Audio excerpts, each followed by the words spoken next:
Assalamualaikum warahmatullahi wabarakatuh. Saya Aziz Ahmad. Hari ini saya nak berkongsi dengan anda bagaimana anda boleh melangsaikan hutang rumah anda dengan lebih cepat.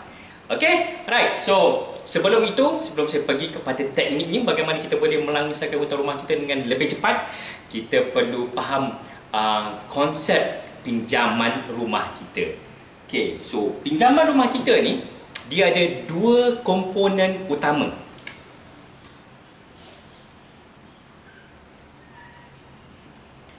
Iaitu nilai principal dan juga nilai interest. Okey, principal ataupun nilai pokok dan juga interest ataupun nilai faedah. Sebagai contoh, kalau kita buat pinjaman rumah 200,000, maka 200,000 ini adalah nilai prinsipal kita. Dan di sepanjang tempoh kita buat pinjaman itu, kita akan membayar sejumlah interest ataupun faedah. Mungkin dalam lingkungan 400,000. Contoh. Jadi keseluruhan yang kita akan bayar di sepanjang tempoh pinjaman kita itu ialah 200 campur 600,000 bersamaan dengan 600,000. So ada orang tanya saya, Encik Aziz, saya ambil Islamic loan, ada interest ke? Ini soalan yang biasa orang tanya. Sebenarnya tiada istilah Islamic loan ataupun pinjaman Islami. Tidak ada istilah Islamic loan. Yang ada hanyalah Islamic financing ataupun pembiayaan Islami. Dan di dalam pembiayaan Islami ataupun Islamic financing, tiada istilah interest ataupun faedah. Yang ada hanyalah istilah profit rate ataupun kadar keuntungan. Okey, so dari segi istilahnya berbeza, tetapi dari segi matematiknya sama sahaja. Okey, sebab profit rate dan juga interest rate dia sentiasa berubah-ubah, dan bila interest rate berubah naik, profit rate juga akan naik. Kalaulah pada ketika itu interest rate ialah 6.6%, profit rate pun 6.6%. Jadi matematiknya kadar interest rate dan juga profit rate adalah sama.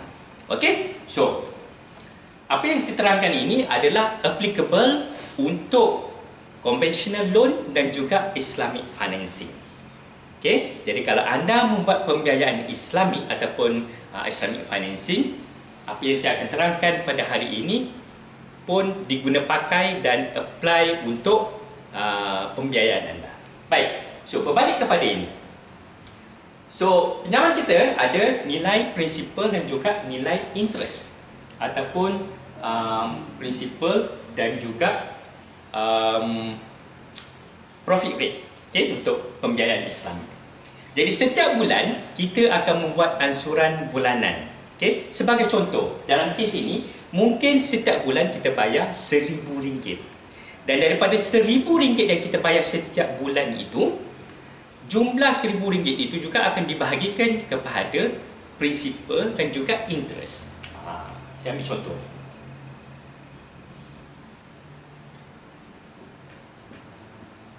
Kita bayar RM1,000 setiap bulan, dan daripada RM1,000 ini kita akan membuat bayaran untuk principal dan juga interest. Mungkin daripada RM1,000 ini RM100 akan digunakan untuk membuat bayaran principal dan RM900 digunakan untuk membuat bayaran interest.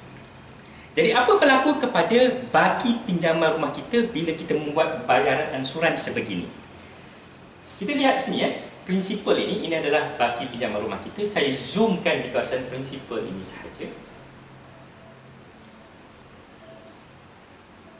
Ini prinsipal saja . So asalnya prinsipal kita ialah RM200,000. Okey. Jadi bila kita buat bayaran bulanan RM1,000 setiap bulan, dan daripada RM1,000 yang kita bayar setiap bulan itu, RM100 digunakan untuk membuat bayaran prinsipal. Jadi apa berlaku kepada prinsipal kita ataupun baki pinjaman rumah kita ialah bermula pada RM200,000, setiap bulan dia akan kurang RM100. Kurang RM100. Kurang RM100. Kurang RM100 setiap bulan. Sebenarnya komposisi ini dia akan sentiasa berubah daripada bulan ke bulan. Tetapi untuk anda faham, saya assume daripada RM1,000 yang anda bayar setiap bulan itu, RM100 akan digunakan untuk membuat bayaran prinsipal. Okey, untuk mudah faham. So, apa berlaku? Sekiranya bank mengatakan bahawa mulai daripada bulan ini interest rate naik ataupun profit rate naik dan anda masih lagi membayar pada kadar yang sama, ansuran bulanan RM1,000. Jadi ini kesan dia. Bila interest rate naik dan anda masih lagi membayar RM1,000, interest yang anda akan bayar bukan lagi RM900, tetapi menjadi mungkin RM950 interest. Dan prinsipal akan jadi RM50 je lah. So, setiap bulan anda bayar RM1,000, sedangkan interest dah naik. Jadi hanya RM50 sahaja yang digunakan untuk membuat bayaran prinsipal. So apa berlaku kepada prinsipal anda di sini? Tadi dia berkurang 100, 100, 100, 100, 100. Bila interest rate naik ataupun profit rate naik dan anda maintain bayar RM1,000 setiap bulan, maka hanya RM50 sahaja yang kurang setiap bulan.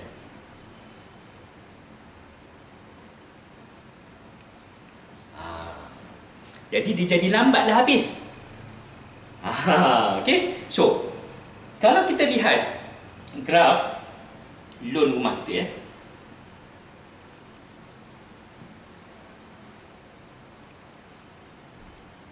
bayangkan ini graf loan rumah kita. Ini adalah nilai prinsipal dan ini adalah tempoh pinjaman kita. Kita bermula dengan RM200,000. Bila kita bayar, dia akan kurang. Kalaulah kita buat pinjaman untuk selama 30 tahun, contoh. Jadi dia akan kurang. Tahun ke-30, dia akan habis. Tetapi, bila interest rate naik dan kita membayar ansuran bulanan sama macam sebelum ini, kita tak buat perubahan kepada ansuran bulanan kita macam ini, apa yang berlaku ialah graf ini dia tak jadi macam ni lagi dah. Dia akan menjadi satu graf lain. Dia akan menjadi satu graf yang macam tu. Maksudnya apa? Maksudnya loan kita tak akan habis dalam masa 30 tahun. Loan kita mungkin akan habis dalam masa 33 tahun.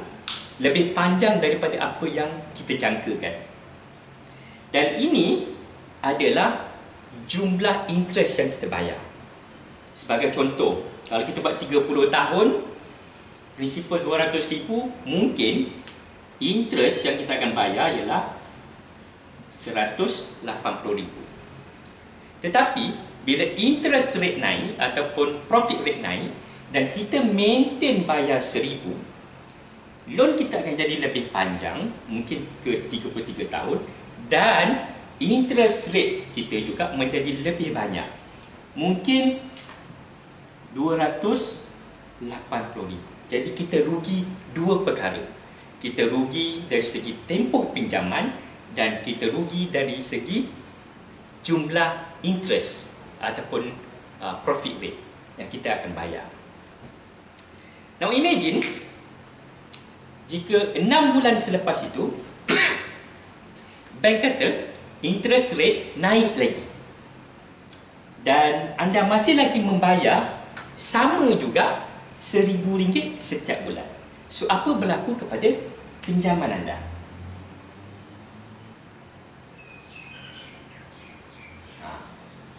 Bila interest rate naik lagi dan anda bayar RM1,000 setiap bulan, daripada RM1,000 yang anda bayar ini, bukan lagi RM900 akan digunakan untuk membayar interest. Mungkin akan menjadi RM1,000. Lebih tinggi lah sebab interest rate naik lagi. So, ini interest. Jadi, RM1,000 ansuran bulanan yang anda bayar itu digunakan sepenuhnya hanya untuk membayar interest. Dan berapa yang anda akan bayar untuk principal? Kosong. Kosong. Tak ada. So, apa berlaku kepada nilai principal anda kat sini? Tadi, mula-mulanya, dia akan berkurang 100, 100, 100, 100, 100. Bila interest rate naik ataupun profit rate naik, anda maintain bayar RM1,000, dia dah jadi 50, 50, 50, 50 saja kurang.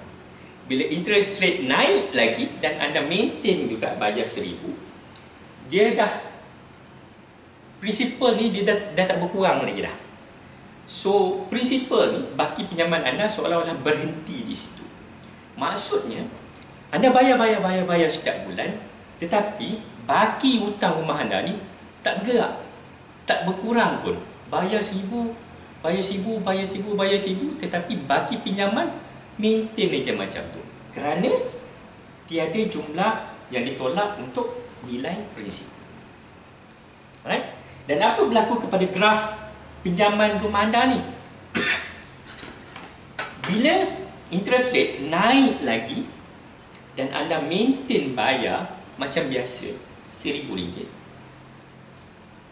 graf ini dia akan jadi ada satu lagi line macam ni. Maksudnya apa?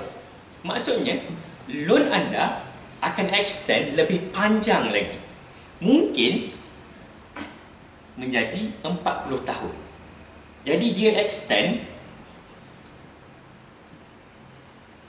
10 tahun. Alright? Dan bukan itu sahaja, jumlah interest yang anda akan bayar akan menjadi lebih banyak lagi.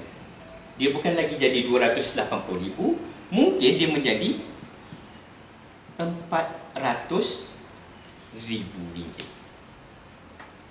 Okay? So, ini kesannya apabila interest rate naik dan naik dan naik dan anda maintain bayar ansuran bulanan anda RM1,000, RM1,000, RM1,000, anda tak buat apa-apa tindakan, apa-apa perubahan pada ansuran bulanan anda, maka anda akan kerugian dua perkara, iaitu yang pertama sekali, anda kerugian tempoh pinjaman anda menjadi lebih panjang, dan anda kerugian interest, jumlah interest yang anda akan bayar ataupun profit rate yang anda akan bayar, dia menjadi lebih banyak lagi.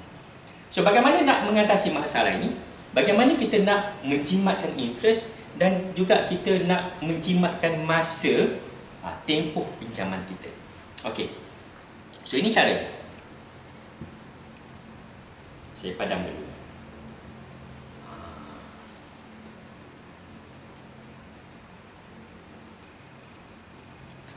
So, macam mana caranya untuk kita menjimatkan interest dan melangsangkan hutang rumah kita dengan lebih cepat ialah, pernah tak anda dapat surat daripada bank ataupun notis daripada bank yang meminta anda untuk buat adjustment kepada ansuran bulanan anda kerana interest rate sudah berubah?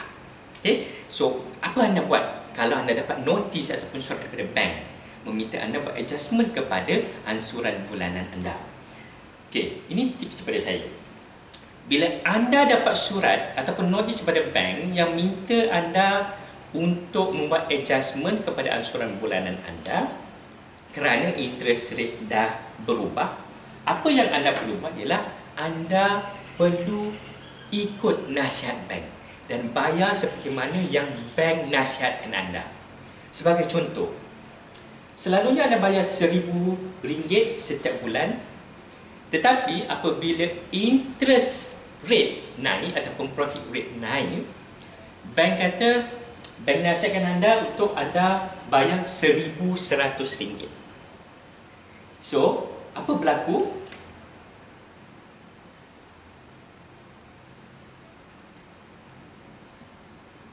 bila anda bayar RM1,100, interest ini mungkin bukan lagi 900, tetapi mungkin RM1,000. Interest RM1,000 dan RM100 digunakan untuk membuat bayaran prinsipal. Jadi apa berlaku kepada prinsipal anda ini, baki pinjaman anda ini? Baki pinjaman anda akan berkurangan RM100, RM100, RM100 setiap bulan. Jadi dia continue, akan kurang RM100. Okey? Jadi ingat bila anda dapat notis ataupun surat daripada bank yang menasihatkan anda untuk membuat penyelarasan kepada ansuran bulanan anda, apa yang anda perlu buat ialah anda perlu ikut nasihat bank dan bayar seperti mana yang bank nasihatkan anda membuat bayaran. So, apa berlaku kepada graf anda ini? Sekiranya anda ikut nasihat bank, membuat adjustment kepada ansuran bulanan anda apabila interest rate naik ataupun profit rate naik, graf anda macam ni, dia tak jadi extend 10 tahun. Dia tak jadi daripada 30 tahun jadi 40 tahun. Tetapi sebaliknya apa yang berlaku ialah dia akan patah balik dan anda boleh habis on time. Jadi anda tidaklah kerugian 10 tahun macam ni. Anda dah jimat sebenarnya 10 tahun dan anda jimat daripada kerugian interest daripada RM400,000 menjadi RM180,000 sahaja. Okey, so anda faham teknik ini? Teknik ini senang aja, ikut nasihat bank, bayar sepatutnya. Baik, katakanlah kalaulah saya boleh terangkan dan tunjukkan kepada anda ada satu teknik yang lebih best lagi daripada ini, iaitu sebenarnya anda bukan saja boleh habis loan rumah anda 30 tahun, tetapi anda boleh habis lebih cepat daripada itu, mungkin dalam masa 10 tahun. Dengan hanya menggunakan teknik yang sedikit saja usaha yang anda perlu buat, anda boleh habis loan anda, pinjaman rumah anda dalam masa 10 tahun sahaja.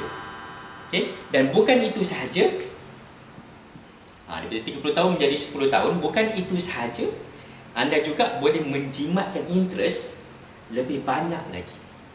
Okay? Mungkin dia tak jadilah RM180,000, dia jadi lebih banyak daripada itu. Mungkin anda boleh menjimatkan mungkin dalam RM100,000, RM300,000, bergantung kepada jumlah pinjaman rumah anda. Okay? So, bagaimana nak tahu teknik ini? Senang sahaja. Saya berikan detail tentang perkongsian ini di dalam description di bawah ini. Alright. So, untuk itu, sekian saja daripada saya. Assalamualaikum warahmatullahi wabarakatuh. Bye.